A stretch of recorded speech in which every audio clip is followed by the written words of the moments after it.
পটল দেখে যারা নাক ছিটকায় একবার হলেও এরকমভাবে পটলের কোপ্তা কারি রেসিপিটি করে খেয়ে দেখো। একবার কেন, বারবার এই রেসিপিটাই খেতে ইচ্ছা করবে।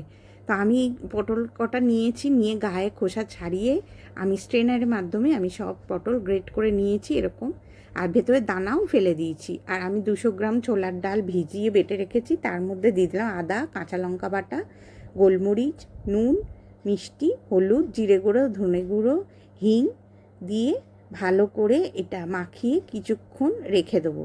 তারপর কড়াই তেল গরম হয়ে যেতে তার মধ্যে কোপ্তাগুলো আমি গোল গোল আকারে এটা ভেজে নেব, নিয়ে এপিট উপিট করে ভেজে নেব। আর মিডিয়াম ফ্লেমেই আমি এটা করছি যাতে ভেতর থেকে ভাজাটা খুব ভালো হয়।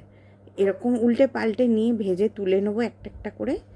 হয়ে গেছে ভাজা। এবারে আমি কড়ায় সর্ষের তেলের মধ্যে ফোড়নে দিয়ে দিলাম জিরে, তেজপাতা, শুকনো লঙ্কা, আর বেটে রাখা মশলা দিলাম আদা, কাঁচা লঙ্কা, টমেটো বাটা, আর নুন, কাশ্মীরি লঙ্কা, জিরে গুঁড়ো, ধনে গুঁড়ো, হলুদ পরিমাণ মতো সব দিয়ে, হিং দিয়ে আর একটু নুন মিষ্টি দিয়ে মশলাটাকে ভালো করে কষিয়ে নেব।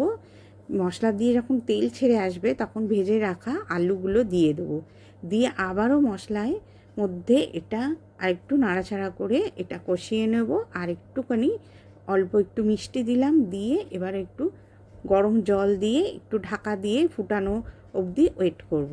ফুটে গেছে আর আলুটাও সিদ্ধ হয়ে গেছে। এবারে ভেজে রাখা কোপ্তাগুলো আমি দিয়ে দিলাম, দিয়ে আবারও একটু মিডিয়াম ফ্লেমেই আবার একটু ঢাকা দিয়ে রান্নাটা করব। আর তারপরে ফুটে গেছে, নামানোর সময় আমি দিয়ে দিলাম ঘি আর গরম মশলা।